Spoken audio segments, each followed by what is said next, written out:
नमस्कार, मी श्वेता अंकले. तरुण भारतच्या न्यूज बुलेटिन मध्ये आपल्या सर्वांचे स्वागत. आता पाहूया ठळक घडामोडी. रविवार दिनांक 27 ऑक्टोबर रोजी मराठा मंदिर बेळगाव येथे सीमा भागातील युवा समिती सैनिकांची बैठक पार पडली.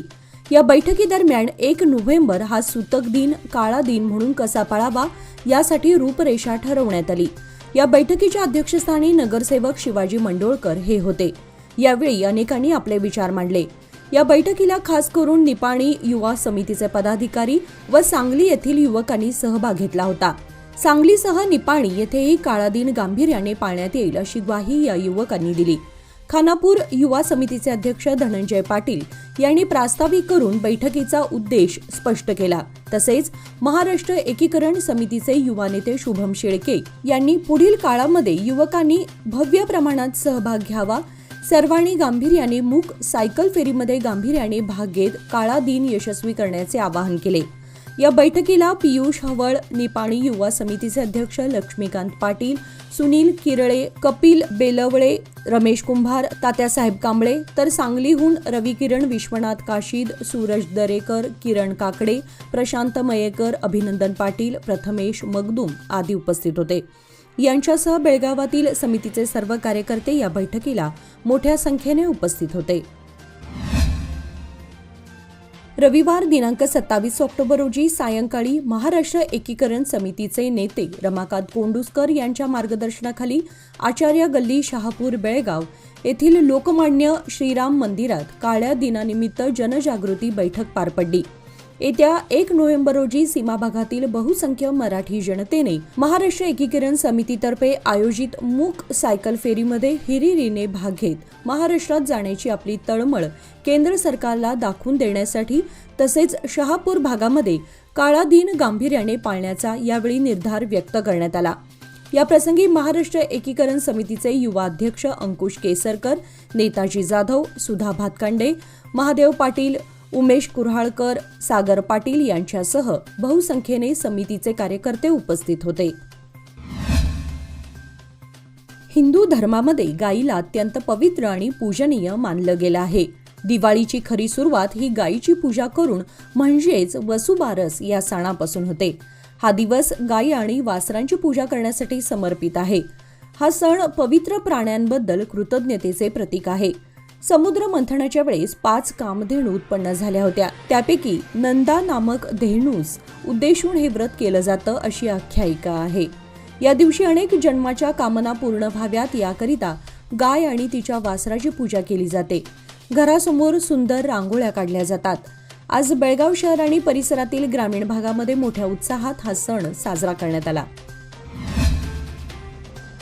चंदगड मतदारसंघातून दौलत अथर्वचे चेअरमन मानसिंग खोराटे यांनी आज सोमवारी दिनांक 28 रोजी दुपारी 12 वाजता दौलत कारखाना स्थळावरून रॅलीद्वारे शक्ती प्रदर्शनाने चंदगड तहसील कार्यालयात आपला उमेदवारी अर्ज भरला. यावेळी हजारो कार्यकर्ते, शेतकरी, कामगार, वाहतूकदार व हितचिंतकांनी मोठी उपस्थिती लावली होती. मानसिंग खोराटे यांनी सध्या चंदगड मतदारसंघात सुरुवातीपासूनच वेगवेगळे जनसंवाद मेळावे घेतले. गणपती उत्सवादरम्यान तब्बल 170 पेक्षा जास्त गणेश मंडळांना भेटी देऊन आजतागायत जवळपास 160 पेक्षा जास्त गावांमध्ये जन आशीर्वाद यात्रेच्या माध्यमातून प्रचाराचा धडाका लावला आहे. त्यांनी मतदारसंघातील गावनगाव पिंजून काढल्यानं त्यांना दिवसेंदिवस वाढता पाठिंबा मिळतोय. आज अर्ज भरतेवेळी शक्ती प्रदर्शनाप्रसंगी हजारोंच्या संख्येने सामील झालेल्या समर्थकांमुळे विरोधकांना धडकी भरली आहे. खोराटे यांनी चंदगड मतदारसंघाच्या सर्वांगीण शाश्वत विकासाचं धोरण ठेवून आपला प्रचार सुरू केलाय. चंदगडचा बंद पडलेला दौलत कारखाना पुन्हा सुरू करण्याचं धाडस त्यांनी दाखवलं आहे. गेल्या 5 वर्षांपासून तो सुरळीत चालवून टॉप 5 कारखान्यांमध्ये पोहोचवल्याने त्यांच्याकडून लोकांच्या अपेक्षा वाढल्यात. त्यांनीही याच मुद्द्यावर चंदगड मतदारसंघातील चंदगड, आजरा, गडहिंग्लजसह संपूर्ण मतदारसंघाच्या विकासाचं व्हिजन घेऊन निवडणुकीला ते सामोरे जात आहेत. नोव्हेंबरच्या मध्यापासून फ्लाय 91 एअरलाइन्स बेळगावकरांच्या सेवेत दाखल होत असून गोवा, हुबळी आणि हैदराबादशी जोडणारी विमानसेवा सुरू होणार आहे. हा नवीन मार्गविस्तार DGCA वेबसाईटवरील हिवाळी वेळापत्रकात अधिकृतपणे समाविष्ट करण्यात आला आहे. स्टार एअरची मुंबई, जयपूर, अहमदाबाद, तिरुपती, नागपूरपर्यंतची उड्डाणे, त्याचप्रमाणे इंडिगोची हैदराबाद, बेंगलोर तसेच दिल्लीपर्यंतची सुद्धा उड्डाणे देखील सुरू राहतील. त्यामुळे बेळगावकरांना याचा फायदा मिळणार आहे. दरम्यान बेळगाव बेंगलोर उपयुक्त इंडिगो 6E7285 7286 ही विमान सेवा कोणत्याही कारणास्तव बंद करू नये याकडे विमानोड्डाण राज्यमंत्री नायडू यांनी लक्ष द्यावे अशी जोरदार मागणी प्रवासी वर्गाकडून करण्यात येत आहे. विधानसभा निवडणुकीआधी काँग्रेसने आम्ही सत्तेत आल्यास भाजपा सरकारने पारित केलेले 3 कृषी कायदे मागे घेऊन शेतकऱ्यांना स्थैर्य व इतर सर्व समस्यांचे तात्काळ निवारण करण्यात येईल असे ठोस आश्वासन दिले होते.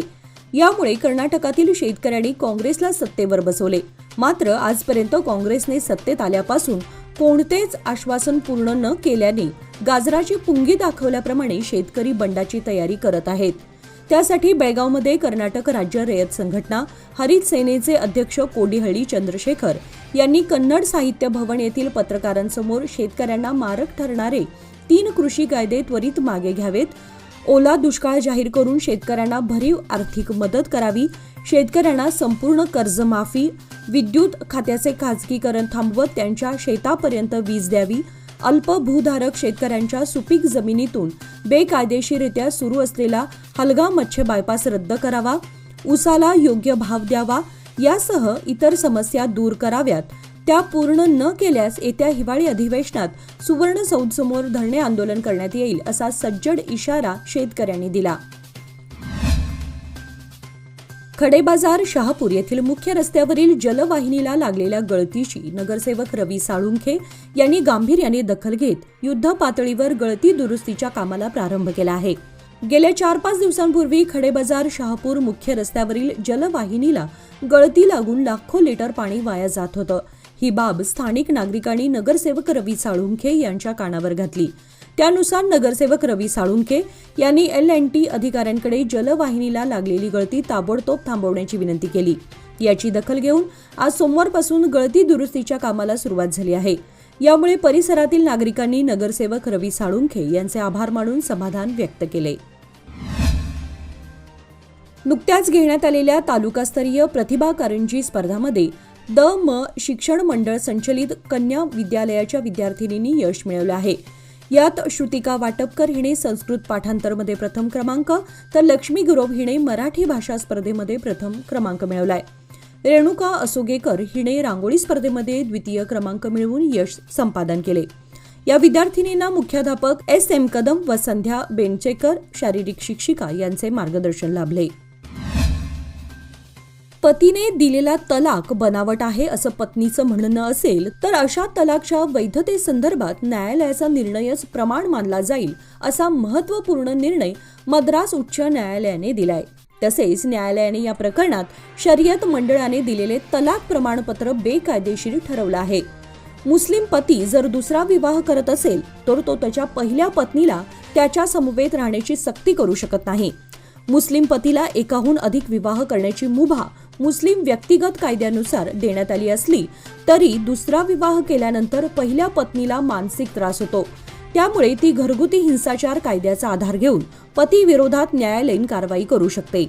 तसेच पतीच्या दुसऱ्या विवाहाला तिची संमती नसेल तर तिला पतीपासून विभक्त राहण्याचा आणि पतीकडून पोटगी घेण्याचा अधिकार आहे असेही न्यायमूर्ती स्वामीनाथन यांनी त्यांच्या महत्त्वपूर्ण निर्णयपत्रामध्ये स्पष्ट केलं आहे.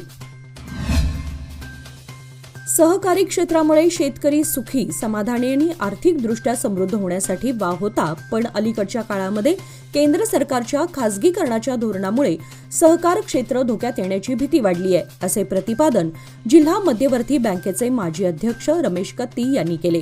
ते हुक्केर येथे आयोजित केलेल्या सहकार क्षेत्रातील अधिकाऱ्यांच्या प्रशिक्षण शिबिरामध्ये बोलत होते. कार्यक्रमाच्या अध्यक्षस्थानी जिल्हा सहकारी युनियनचे अध्यक्ष बसगोडा पाटील हे होते.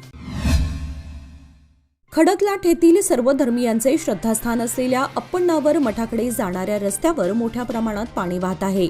यामुळे या मार्गावरून भाविकांना आणि शेतकऱ्यांना ये-जा करण्यासाठी अनेक प्रकारच्या समस्यांना सामोरे जावं लागत आहे. त्यासाठी संबंधित लोकप्रतिनिधींनी याकडे ताबडतोब लक्ष देऊन या मार्गावर येणारे पाणी व्यवस्थितरित्या निचरा करण्याची कार्यवाही करावी अशी मागणी भाविक आणि शेतकरी वर्गातून करण्यात येत आहे. मोकाट कुत्रे आणि जनावरांची संख्या निपाणी शहरात वाढली आहे. याचा नागरिकांना मोठा त्रास होत असतानाही नगरपालिकेने याकडे दुर्लक्ष केलं आहे. तरी या मोकाट जनावरांचा बंदोबस्त करावा या मागणीसाठी निपाणी नगरपालिकेसमोर सोमवारी जरार खान पठाण यांनी 1 दिवसीय आंदोलन केले. त्याला नागरिकांनीही पाठिंबा दिला. निपाणीमध्ये मोकाट जनावरांच्या दहशतीमुळे मोठा त्रास होत आहे. यापैकी काही जनावरांनी नागरिकांवर हल्ले केले आहेत. यात एका महिलेचा मृत्यूही झालाय. लहान मुलांवर हल्ले करणे, दुचाकीस्वारांचा पाठलाग करणे असे प्रकार वारंवार घडतायत. या गंभीर प्रकाराकडे निपाणी नगरपालिका प्रशासन डोळेझाक करत असल्याने पठाण यांनी सोमवारी नगरपालिकेसमोर आंदोलन केले. जैनापूर तालुका चिकोडी येथील अरिहंत शुगर कारखान्याचे 2024-25 सालामध्ये 4 लाख टन ऊस गाळपाचे ध्येय असून शेतकऱ्यांच्या सहकार्याने व विश्वासाने हे उद्दिष्ट पूर्ण करण्याची हमी आहे. या भागातील शेतकऱ्यांच्या जमिनी ओलिताखाली आणण्यासाठी लवकरच योजना राबवण्याचा विचार सुरू आहे. गेली 6 वर्षे केवळ शेतकऱ्यांनी आमच्यावर ठेवलेल्या विश्वासाला पात्र ठरत या भागातील इतर कारखान्याच्या बरोबरीने शेतकऱ्यांना योग्य दर दिला आहे. यंदाही सरकारच्या घोषणेप्रमाणे ऊसाला दर दिला जाणार असल्याची माहिती युवा नेते उत्तम पाटील यांनी दिली.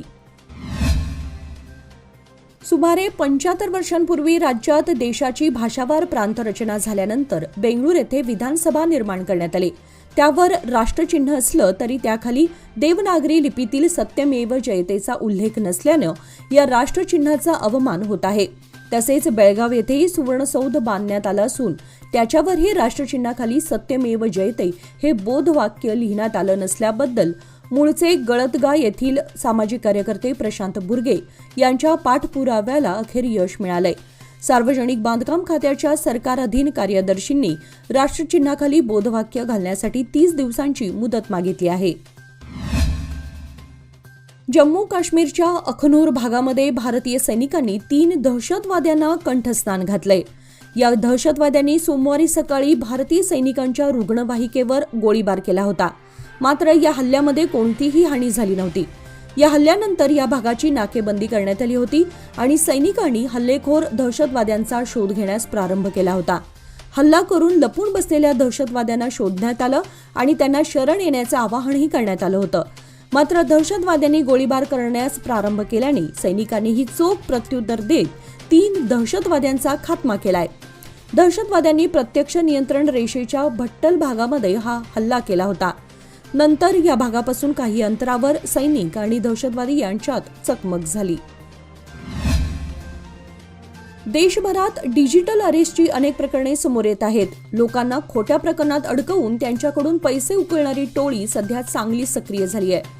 या पार्श्वभूमीवर ऐन सणासुदीमध्ये लोकांची फसवणूक होऊ नये यासाठी केंद्रीय गृह मंत्रालयाने अलर्ट जारी केलाय. या अलर्टमध्ये गृह मंत्रालयाने आपल्याला प्राप्त होणारे मेल आणि अन्य संदेशांबाबत दक्ष राहण्याचं आवाहन करण्यात आलं आहे. संशयास्पद वाटणाऱ्या मेल, लिंक किंवा SMS-ना रिप्लाय न देण्याची सूचनाही देशवासियांना करण्यात आली आहे. आणि याचबरोबर आजचे बातमीपत्र इथे संपले. अधिक माहिती आणि ताज्या घडामोडींसाठी पाहत रहा तरुण भारत न्यूज चॅनल. तसेच आमच्या चॅनलला लाईक, शेअर आणि सबस्क्राईब करायला विसरू नका. आणि विश्वासार्ह बातम्यांसाठी दररोज वाचा दैनिक तरुण भारत. धन्यवाद.